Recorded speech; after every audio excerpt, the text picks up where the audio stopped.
Welcome everyone back to weekly weather updates, and in today's video we're going to have a look at the latest from the live radar, run for the UKV, have a look at the precipitation and the temperature over the next 5 days, as it is going to stay very unsettled through the rest of this working week into the weekend, with more heavy rain, especially for southern areas, and further northwards and westwards, plenty of very heavy convective showers. With a polar maritime air mass in, it's also going to feel pretty chilly indeed. And some of those showers in the north and west, as you can even see on the live radar at the moment, could have a wintry flavour to them. Snow, especially over higher ground. Now, the longer term prospects are still looking reasonably unsettled for the next 5 to 7 days, but beyond that, as we start to enter March, there is signals of higher pressure trying to return. However, the two patterns we could see with a return of high pressure could give a whole broad spectrum of outcomes. On the one hand, we could see high pressure pushing in over the top of us, building high pressure, bringing much drier but probably chillier conditions because we are still fairly early on in the year. Or we could see high pressure built in, but to our west, maybe to our north, potentially towards Scandinavia, and it could trap low pressure systems over the top of us, which would mean that instead of being dry, it'd actually be very showery with slow moving areas of rain. So that's why it will be pretty important for this longer term prospects to see exactly how this high pressure does develop and where it will go, because its positioning could mean it could be very dry, but on the other hand could mean it could be very wet in places wherever the low pressures do get stuck. So to remember, if you enjoy my videos, make sure you like and subscribe. And remember to follow me on Twitter as well, the link's in the description. And if you start on the live radar, if you look out towards northern France, Belgium and Netherlands, you can see the very heavy rain we saw earlier today clearing eastwards, especially if you're parts of England or Wales today. You probably had an absolute dumping of rain with that squall feature moving through, meaning it got pretty torrential at times, and really gusty winds as well. Warnings were issued, but they now have expired. Behind it, we've got a brief lull, slightly dry conditions, but then you look out to the north and west, towards Republic of Ireland, Northern Ireland, and Scotland, we're starting to see the very heavy showers packing in, as we have got very low pressure, and we have got very cold upper air temperatures with that polar maritime air mass moving in. Again, nothing ridiculous, especially for the time of year, but quite a bit chillier than we've seen recently. And the temperature contrast between the sea surface and up towards the 850 HPA temperature level, that temperature contrast is producing these big convective showers, with some of them, as you can see, falling as snow. Behind this cold front we saw earlier today, it's turned a lot chillier. Look at that, no yellows really on the chart at all that milder getting pushed in towards Central Europe. The UK temperatures widely down to the low single digits, if not below freezing, over higher ground, and further northwards and westwards through this evening. Now, if you put on the past 24-hour precipitation, we'll be able to see how much rain has fallen from that weather front, and you can see lots of these darker greens indicating around the 10 to 20 millimetre mark. Again, by itself in isolation isn't a huge amount or shouldn't cause too many issues, but because the ground is so saturated at the moment, that's why we saw warnings in force, and that's why we have seen disruption in places. Now, if you go over to the latest UKV, you can see earlier that rainfall moving through, and then we're left with a big array of showers, some of them falling as snow. That will continue into tomorrow as that polar maritime air continues to push in, and those showers will arrive for areas further southwards and eastwards as well, staying very unsettled here. That will continue through much Friday into Saturday, where we could see some briefly dry conditions overnight. We see a little ridge of high pressure build in, but that is between the oncoming low pressure system for southern areas. Look at this, very heavy rain lasting most of Sunday, pretty miserable for the whole day, and yeah, will not be a day to go outside really across parts of England and Wales. Not only is it very heavy rain, it's actually going to be really quite cold. Again, it's that kind of threshold where it's a couple degrees too warm for snow, but it still feels miserable out there, maybe 4 or 5 degrees under this rain band, maybe a bit of snow over the Welsh mountains, but for most, just cold, miserable rain. As we progress into the start of next week, still seeing that rain clear, and then you see into the northwest and other area of rain moving in, but it's a little bit more of a transition between low pressure systems here. So we're seeing brief bumps of higher pressure, which does essentially mean things will be slightly better. Not great, but slightly better with less widespread showers. You can see the upper air temperatures are cool and turning much cooler over the coming hours. Down towards the -4 to maybe as low as -6 degree mark over the coming days, and will last all the way into Monday before starting to clear with some slightly milder air moving in. If we do look at the wind gusts as well, we saw some pretty strong wind gusts with the squall front through today.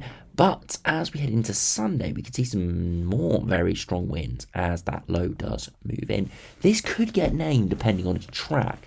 If it was 100 miles further northwards, I think it would definitely get named. But you can see those very strong wind gusts are just off the coast of southwest England. So depending on its exact track, could be named, but most likely we'll definitely be seeing yellow warnings for both rain and wind for this system. Very much one to keep a very close eye on. If it deepens ever so slightly, those wind gusts getting towards 80 miles per hour, then we could be in for some quite big disruption through Sunday into Monday. Now, to finish by looking at those 2-meter temperatures, you can see overnight tonight temperatures widely down towards the low single digits, maybe even below freezing in places. Come Friday afternoon, not getting much above 5 or 7 degrees. That's cooler than the lows we've seen over the past week or so. So it really is going to be a big change. We've seen the transition today, but it really is going to cement itself in for tomorrow. Into Saturday, similar conditions, more widespread frost actually, and into the afternoon again, only 5 to maybe 8 degrees at best. And then Sunday again, a frost potentially in places, and then through the afternoon, again, widely 5 to 8 degrees, but look across parts of England and Wales, maybe only 2 to 5 degrees, where we see that heaviest rain and the thickest cloud. Going to be a miserable day. It's going to be cold and raining pretty much for all the daylight hours. Not a good day at all. As we progress into Monday, still pretty chilly, but maybe slightly milder in a few areas, but still 5 to 8 degrees, and the same as we head into Tuesday. More 7 or 8 and 9s appearing here, but still quite a bit chillier than it has been recently, but trending more towards average to maybe slightly above average. Now, if we do have a look at the latest GFS, see what that has in store for the next couple of weeks, you can see the very strong northwesterly winds coming in at the moment.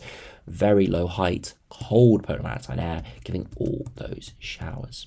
And then you can see this low riding the jet stream, and it's going to move into the channel and become really quite deep area of low pressure. Pretty horrible conditions, as I said, through Sunday. That clears and we see a brief ridge of high pressure. That's why Monday, Tuesday on the UKV didn't look too bad at all. Bit of rain with a weather front that's weakening significantly, but for most, nothing too bad. As we progress through the rest of Wednesday into Thursday, then you could see that higher pressure trying to make more of an influence. Now it's further northwards and it does trap an area of low pressure. Luckily for the UK, it's more towards the Bay of Biscay. So it's not too impactful for us initially with the high pressure more over the top of us. So this actually wouldn't be too bad. Still probably would be chilly, but if we did drag in some mild air from the southwest, maybe get those winds veering more in from the southwest, then it could get a little bit milder. But from the looks of it, it would probably be a chillier higher pressure signal. But you could see if this high pressure was slightly altered, slightly northwards and westwards, we've got a bit of a trapped low over the top of us, and then it could be pretty miserable indeed. Now, if you look at the latest GM, again, very strong northwesterly winds coming in at the moment, that low riding to our south and clearing into Europe. And then we see more low pressures moving in, and the high pressure's trying to make an influence, but it's not doing too much of a trouble, at least in the short term, with a more of a westerly flow moving in. The big thing with this, though, is we'd probably see much more milder air masses with the wind straight in from a flat westerly and sort of a northwesterly, or sort of drifting in and around all over the place, like the GFS was showing. So this, yes, would probably be more unsettled, but we'd likely see some quite mild or even warm days when this mid to high teens couldn't be ruled out with a flat westerly like this. Now finally, if we compare to the ECMWF, again, a very strong northwesterly wind, low pressure riding the southerly track jet stream, and then again we do see high pressure building in, but unlike the GFS where the high pressure builds over the top of us, the low pressure actually gets trapped over the top of us. Instead, cooler air mixed in within it, and this could be really horrible indeed. Lots of heavy showers spiraling around the low pressure system, temperatures down towards freezing, and you couldn't even rule out some snow developing with this sort of pattern. And you see the accumulated precipitation is not good at all over the next 10 days. Lots of heavy rain around, especially for southern areas. That probably is due to the heavy rain coming on Sunday, adding to those totals quite a lot, but widely we're looking at sort of 20 to 50 millimetres, with a few areas seeing less than that. Now, if you look at the latest ensembles, you can see this very well reflected, unsettled and cool over the coming days, slightly dry for the last day or two of February, and milder temperatures moving in for a time, and then beyond that, temperatures are in and around average, maybe slightly above average, and remaining fairly unsettled, but no huge precipitation spikes, which is definitely showing that this high pressure building back into a certain extent is favoured. But those more unsettled runs here will be because we've got loads of showers trapped over the top of us, like the ECMWF showed. The 2 metre temperatures are very much on an upwards trend. That is inevitable this time of year. Normally you need those upper temperatures to start dropping just for the temperatures to stay stationary. But you can see we are on the slow ascend towards spring and summer temperatures, but it is going to be a struggle over the coming days. And you can see with it, we've kind of had a false spring the last couple of weeks where it's been very mild indeed. We're back towards what we'd expect this time of year, and we are going to make that slow trend upwards, maybe a degree every few days, slowly getting towards maybe 11 or 12 degrees by early March. If we finish by looking at the latest ECMWF, a very similar picture, pretty much exactly the same to the GFS with precipitation and with temperature. So fairly strong comparisons here between the ECMWF and the GFS, agreeing pretty well with the ensembles, and it's all going to be about deciding over the coming days where the low pressure system goes on Sunday, how strong northwesterly is into next week, and what happens to high pressure as we head towards the latter part of February into early March. As wherever that high pressure goes, it is going to trap a low pressure somewhere else, and that low could be trapped over the top of us, or the high pressure could be over the top of us. And it will make a huge difference to the conditions we see, depending on which one does dominate. So anyway, thanks for watching. Hope you enjoyed. Subscribe if you're new, and I'll see you again for another video soon.